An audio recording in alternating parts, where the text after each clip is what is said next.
Hey guys, what's going on? James here, and in this video today, we're going to be recapping most, if not all, of the entirety of the Tampa Bay Buccaneers 2024 regular season. I made a PowerPoint presentation for this one. Why? Well, one, because it's me, and you guys should honestly expect nothing less from me at this point, and two, I love stats. Three, I wanted to go over the 2024 regular season, talk about some of the ups, some of the downs, and some of the stuff in between. And I swear, if I hear anybody say, well, James, the season's not over yet, that's why I put regular season, okay? I get it. I know the Bucs' full season isn't over yet. That's why I put regular season. So deal with it. So let's go ahead and dive into this, starting off with first team stats in 2024. And basically what I did is I looked back in team history, where the Bucs ranked in the NFL rankings this year, and just kind of compiled all of that. And just some notable stuff in team history and just where the Bucs rank in the NFL. So, first and foremost, the Buccaneers have 502 points for this season in the regular season. That is fourth most in the NFL in 2024. That's the second most in team history, guys. I don't think I have to tell you, a lot of you know this, the Buccaneers scored a lot of points this year. They did, and 502 points for is no small feat, not only for it being fourth most in the NFL, but second most in team history. You're talking about a couple of those teams had Tom Brady on them. I believe number one is that either that Super Bowl season or the season after the Super Bowl season. So to be second in team history amongst all of that greatness that happened is a big kudos to the 2024 Bucs and really what they were able to do this year. Shout out to Liam Cohen and his offense, who were responsible for a lot of those points for. Now, points against is 385. Now, that's 16th in the NFL, 16th most in the NFL, I should say. So literally right smack dab in the middle, and 13th most in team history. But to be honest, folks, I was pretty surprised when I saw this. I thought that it was going to be worse than 16th in the NFL in 2024. So the Bucs really, I thought, came on strong in the second half of the season of not allowing as many points as they may have in the first half of the season. So kudos to them for that. Honestly, like all things considered, 16th in the NFL for points against in 2024 is not bad at all given all of the circumstances of the defense, and I will say, like, credit to Bowles and his defensive coaching staff, because, and I've said this before, like, I know the injuries have been a thing, I know just bad players have been a thing, so to see that they ended up 16th is better than what I thought they were going to be. So shout out to them for that. 13th most in team history. Honestly, like, that's still not terrible, all things considered. Whenever you think about where the league is at right now in terms of being high-scoring offenses, I'm okay with it, honestly. And I'm actually pleasantly surprised that the Bucs did finish 16th in 2024. So shout out to them for that. A 117-plus point differential. That is the sixth most point differential in the NFL in 2024, fifth most in team history. So that means, of course, as you guys can see here and do basic math, 117 points more than what they allowed, okay? It's good. Again, that's kind of where you see the offense and defense kind of come hand in hand, and the offense did well, the defense did enough, and it resulted in the sixth best point differential in 2024, fifth best point differential in team history. It's a good year. It's a good season, in my opinion. The Bucs did have 4,257 passing yards. That's the seventh most in team history. This is per stathead.com, by the way, and Pro Football Reference and whatnot. Now, you guys are going to see later with individual stats that Baker Mayfield actually had more than 4,257 passing yards. I'm assuming that whenever you look at overall team stats, you take away yards that a quarterback gets sacked by. So, like, let's say, for example, if the Bucs, let's say they had 4,400 passing yards, right? But then they lost 200 yards from sack yardage. Well, then it would be 4,200 passing yards, like net passing yards, okay? That's kind of what I'm assuming this means. So if you guys know, let me know in the comments, but that's what I'm guessing. Still the seventh most passing yards in team history. Not bad at all, considering, Winston had a 5,000-yard passing season. All the Brady years he threw for a lot of yards. It was a very good passing offense from the Bucs this year in team history. I didn't pull the numbers in terms of where it ranked in the NFL in 2024. Honestly, I probably should have done that, but I guess I can do it here while we are all here together in terms of team stats and whatnot. So let's go ahead and go over that. It's pretty easy to pull up.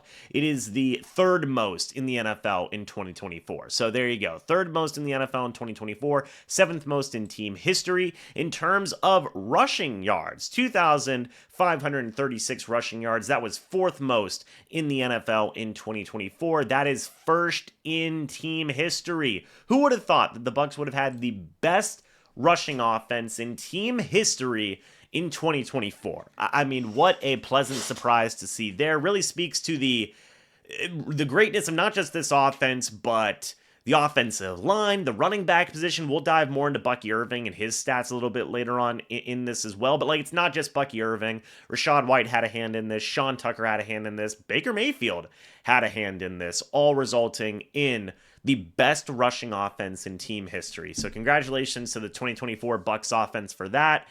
Absolutely phenomenal thing to see. 41 passing touchdowns, that's third most in team history. 16 rushing touchdowns, that's sixth most in team history. So not only could this Buccaneers offense get yardage, but they could get points as well. That's great. I've been seeing the praises of Liam Cohen and his offense for a while now. You guys probably don't need to hear me sound like a broken record, but it's good stuff, man. It's good stuff. This is something that I thought was interesting. 46 defensive sacks this year. That's sixth most in team history, man. Sixth most in team history. That's pretty good. That's pretty good. And I know a lot of people have been down, trust me included, and I still am down on the Buccaneers pass rush, but they made it work in some ways, right? I think the defensive line stepped up. I think that, middle, like Levante David stepped up. We'll go over that whenever we go over some of the more notable individual stats from this season, but like the Bucs did get after the quarterback in some way, shape, or form, to the tune of 46 team sacks this year, sixth most in team history. I know it doesn't feel like that, specifically because of the lackluster play of the outside linebackers this year, but hey, defense still found a way to get it done, man. So shout out to them for that. 4,147 passing yards allowed. That's the sixth most in team history. Pretty tough, man. Pretty tough year in terms of the passing defense this year. You guys all know that, and we've been talking about that a lot this year. It is what it is, man. I mean, it is what it is. I'm actually going to go ahead and see where that ranks in terms of defense this year. It's the fourth most. It's the fourth most allowed passing yards this year defensively in 2024 in the NFL. So it was a tough year for the passing defense. I think sometimes you can chalk that up to the just absolute wave of injuries that you saw in the secondary. Jamel Dean missed time. Winfield missed time. Edwards was brought in and missed time. Whitehead missed time. Tyke Smith missed time. Servassier Dennis missed time as an inside linebacker. Bryce Hall missed the entire year. Like, the Bucs at times were disgustingly depleted. Christian Izien missed time. The Bucs were disgustingly depleted in the secondary this year. So to be honest, this number specifically, sixth most passing yards allowed in team history, fourth most in the NFL in 2024, not that surprising in my opinion, but it is what it is. Now, the Buccaneers did allow 1,663 rushing yards this season. That is actually the 35th most in team history, 15th least in team history, and actually it was the fourth best rushing defense in the NFL this year in terms of yards allowed. That is something that has really been a calling card for the Bucs. In their current era, let's say, is by having good defense, having good rushing defense, I guess I should say specifically, and that continued this year. So, I mean, shout out to Vita Vea for that. Shout out to guys like Levante David, Kalijah Kancey was in there, Logan Hall was in there. Honestly, we'll talk more about him in a little bit here as well. But the rushing defense was still very good this year, and it was like a duality of it's like the duality of man, it's like one of the worst passing defenses, but one of the best rushing defenses. and it made up for a middle of the pack defense this year in terms of points against. So it is what it is, man. But kudos to the rushing defense still being great. Here's another knock to the defense, though: 7 defensive interceptions this year. That's the worst in team history. It is by 2. By 2 interceptions, it is the worst. The second worst is 9 team interceptions. So that was a down part of this year. The defense's ability to get takeaways was not great. I wanted to highlight the defensive interceptions. One, because it's the worst in team history, and 2, it just kind of continues to show the secondary woes, in the injury woes in the secondary. And I know a lot of people have been pointing it out this year. This is another pretty good example of this, is just playmakers weren't able to make plays this year in that secondary. Getting interceptions was a big part of that. And honestly, it's kind of been a bit of a problem for the Bucs in their current era, right? I feel like they've been struggling with interceptions a lot, not just this year, but the past few years. And now we've kind of plateaued and we've peaked with the worst season. So it is what it is, man. A couple more things to make note of here. 5th straight playoff appearance. That is the best streak in team history. 4th straight NFC South champions. That's the best streak in team history as well. So congratulations to the Buccaneers for that, being able to pull out 4 straight divisional titles. That is no small feat, in my opinion. No small feat at all. So congratulations to them for that. Would have been 5, but they didn't win the division in 2020. But they do have 4 straight divisional championships to their belt. So that's fantastic to see. Congratulations to them. Bowles has been responsible for 3 of them. 3 straight NFC championships. And look, regardless of what the opinion is of how they get there, whether they fumble or stumble their way in, whether you think they don't do that, they're still getting championship appearances, and that's notable, man. So congratulations to them for continuing to expand on their history of extending their playoff streak and extending their NFC South championship streak. It's been one heck of a run. Literally, we've never seen this before in Buccaneers history, so shout out to them for that.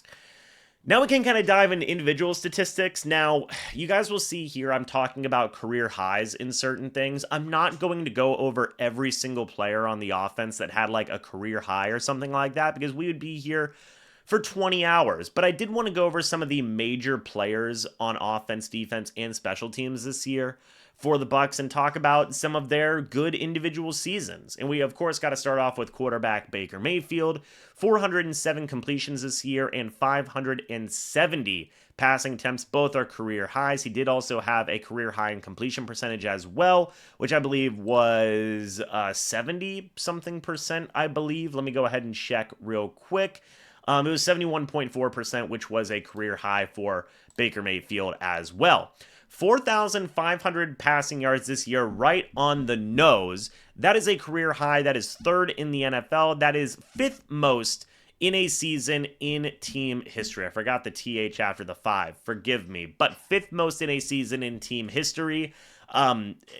Great season from Mayfield. 41 passing touchdowns. That's a career high. That's 2nd in the NFL this year. That's the 2nd most in a season in team history as well. Brady holds the number 1 spot with 43. Now Brady holds the number 3 spot because Baker now has sole possession of number 2. 16 interceptions this year.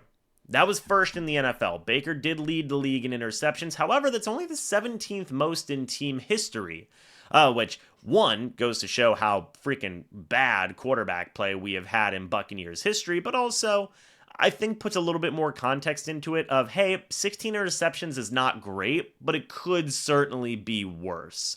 And whenever I look at the negatives of 16 interceptions, and I believe Baker lost 2 fumbles this year, so 18 total turnovers this year, I also look at the positives of the 4,500 passing yards, the 41 passing touchdowns, the 378 rushing yards this year, which was a career high, and the 3 rushing touchdowns, which was a career high as well.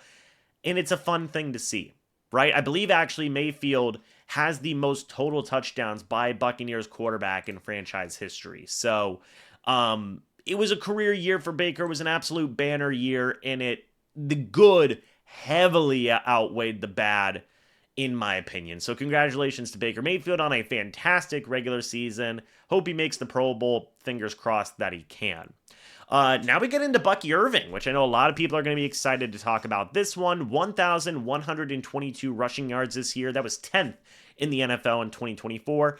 10th most rushing yards by a running back in a season in team history. Third most rushing yards by a rookie running back in team history. I believe Doug Martin still holds the record with 1,500. I think Warwick Dunn was above Bucky Irving. I think that's who the running back was above him when I was doing my research. But still, third most rushing yards by a rookie running back in team history. Pretty darn good. 8 rushing touchdowns this year for Bucky. That was 15th most in the NFL. That was 9th in a season by a running back in team history, and it was second by a rookie in team history as well. Again, I believe Doug Martin holds the record. Finally, 1,514 scrimmage yards for Irving. That was 10th most in the NFL in 2024, 8th most in team history by any player, and it was second by a rookie in team history. So Bucky did great this year, and I still believe that if quarterbacks weren't a thing, Bucky would be a heavy candidate for Offensive Rookie of the Year. I really do believe that. Like, he gives, in a way, Alvin Kamara-ish type vibes, Jahmyr Gibbs type vibes. I just watched the Vikings and Lions game yesterday. He's a guy that can do it all, right? And I think that he's got an incredibly bright future with the Bucs. Really, really does. I mean, you take a look back. We're going to go back here to the rushing yards, 2,536. I mean, Bucky accounted for 1,122 of that, you know? So, I mean, it was a great, great year by Bucky. Congratulations to him on a fantastic, fantastic rookie season. Literally a historical rookie season for the Bucs in some ways.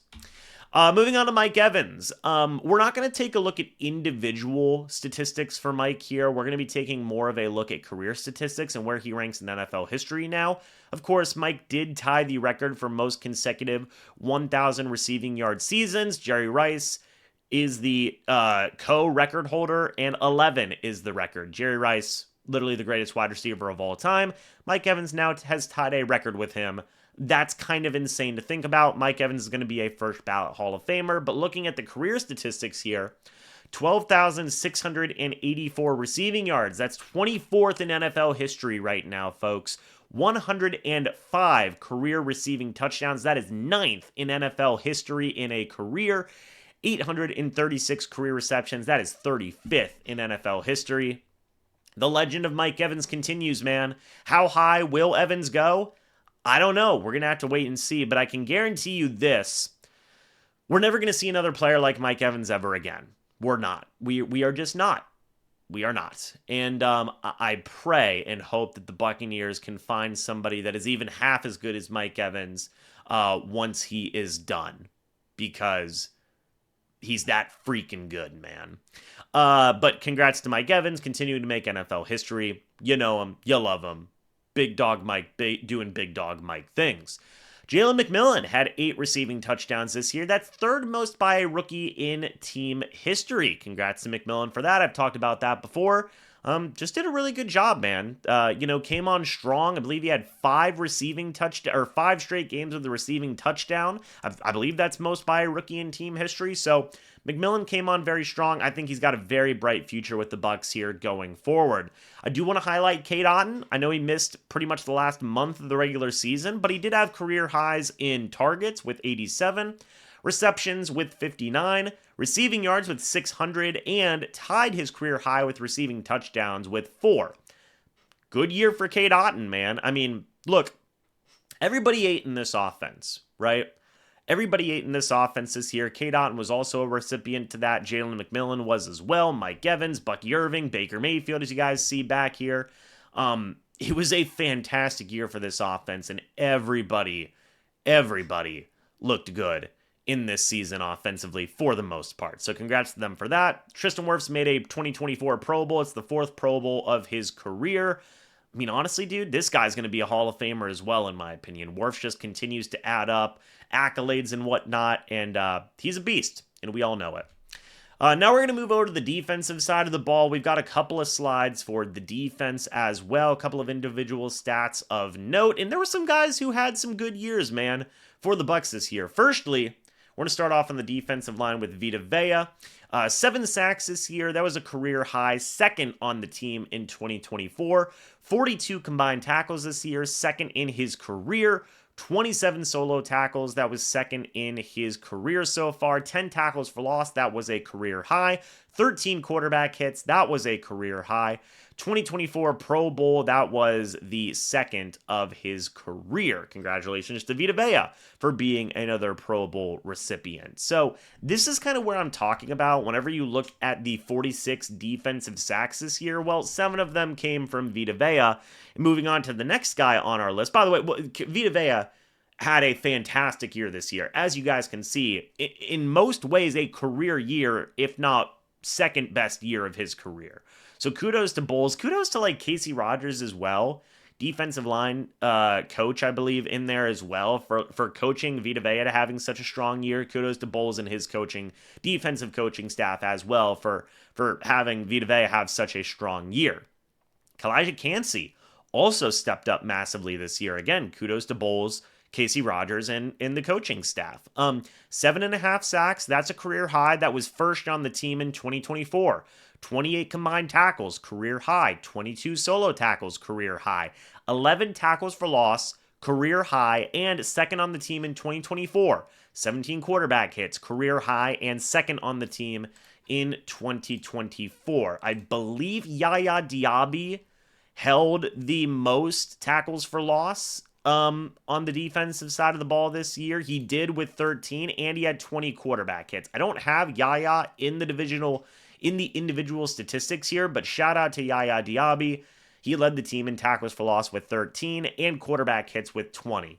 I didn't have him on here because those were really the only 2 big things of note that he did this year.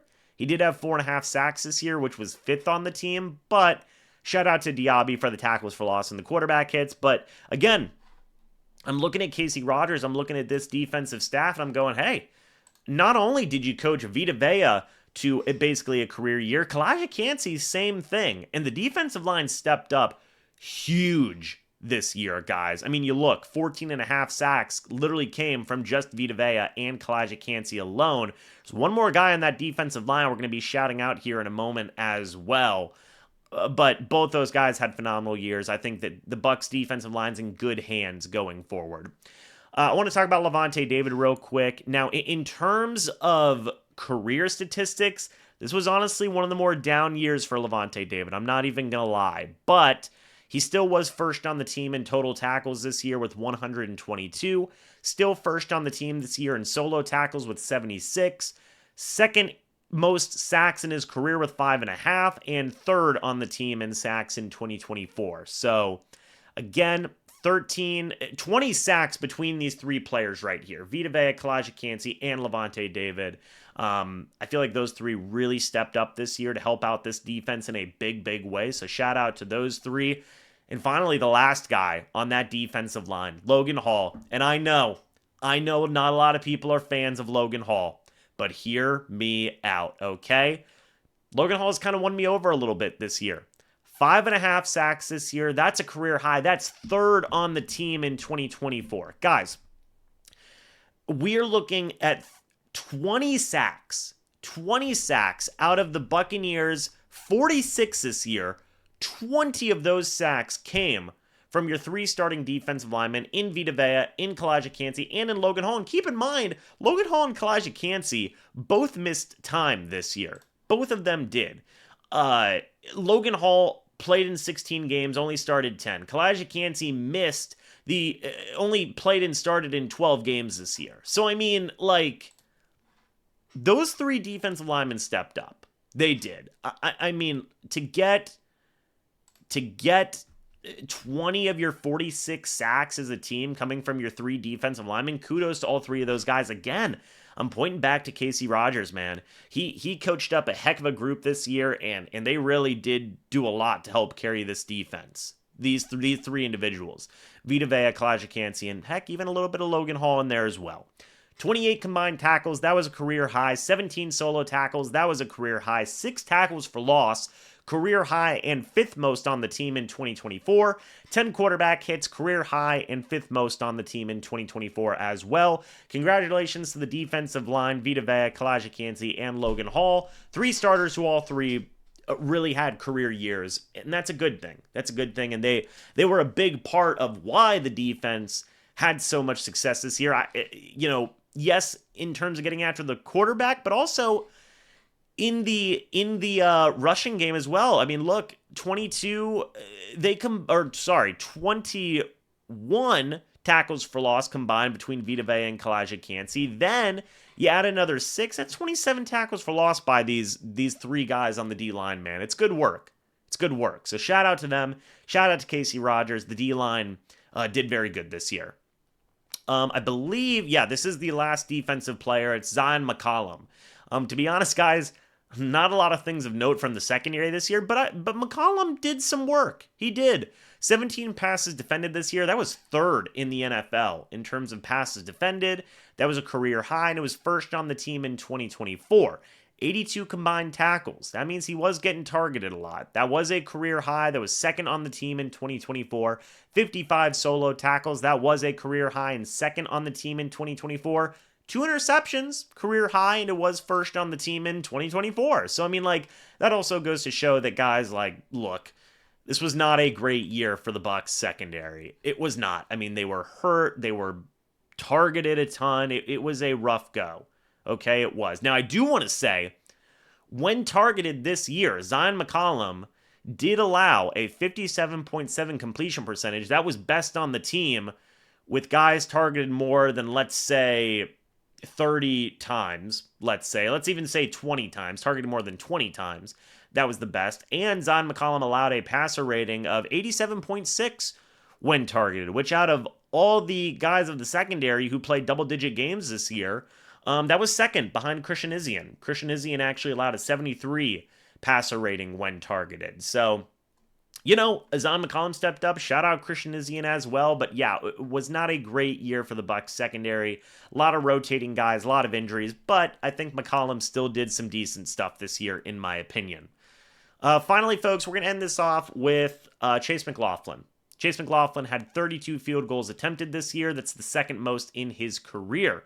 He had 30 field goals made. That was a career high, 9th in the NFL and 4th in team history. He had a 93.8 field goal percentage this year. That was a career high, 3rd in the NFL and 1st in team history, in my opinion. Literally the guy who does have number 1, it's Dave Green. He attempted 1 field goal and made it. So he technically has a 100% field goal percentage, but in my opinion, Chase McLaughlin is 1st in team history. 56 extra points attempted. That was a career high for McLaughlin. 4th in the NFL, 3rd in team history. 54 extra points made, career high. 4th in the NFL, 2nd in team history. 2nd in the NFL in 2024. 96.4 extra point percentage. That's the 5th highest percentage of his career. Here's the one, though. 144 points scored. Career high. 4th most points in the NFL this year. Chase McLaughlin now holds the most points by a Tampa Bay Buccaneer in team history in a single season. Congratulations to Chase McLaughlin for that. Absolutely fantastic season, in my opinion. The dude absolutely knocked it out of the park this year. I think he's an alternate for the Pro Bowl, and honestly, I think he should get in. I think Chase McLaughlin has absolutely deserved that. He earned that. And he had a phenomenal season. He was also a big reason as to why the Bucs won a lot of games this year. It was a big contributing factor to that 10-7 record. So I wanted to give Chase McLaughlin his flowers. Absolutely phenomenal year. I guess we can end this off with coaches, maybe. I've already talked about this, but Todd Bowles now has 27 wins in his coaching career. That is 5th most in team history. He is 4 away from Bruce Arians, tying Bruce Arians for 4th most with 31. He is going to be taking them to the 4th playoff game coached in his career. That'll tie John McKay for 4th most in team history. If they make it to the divisional round, it'll tie John Gruden for 3rd most in team history. So Bowles, look, They're getting better. They've had a better record every single year. It's not a great stack of coaches, right? But he is the fifth most winning coach in team history. And he is the fifth coach to bring them to the playoffs in team history. So kudos to Bowles for that, man. Kudos to Bowles for that. He's putting in some good work, and I want to give him the absolute credit of the world for that, because he, hey, making the playoffs, man, and fifth most winning coach in team history. It is something. It is something. So, guys, that's it. I mean, that's it. That is the 2024 regular season, about as recapped as I care to recap it. We've been going for a half hour now. What do you guys think about this regular season and about all the history that was made here and some of the things that I highlighted? What do you love? What do you hate? Let me know your thoughts and opinions, guys. I'd love to see the conversation down in the comments section below. But guys, thank you so much for watching this video. Hope y'all enjoyed. And as always, guys, I'll see you all in the next video or the next live stream. But until then, and as always, guys, goodbye for now, and go Bucs.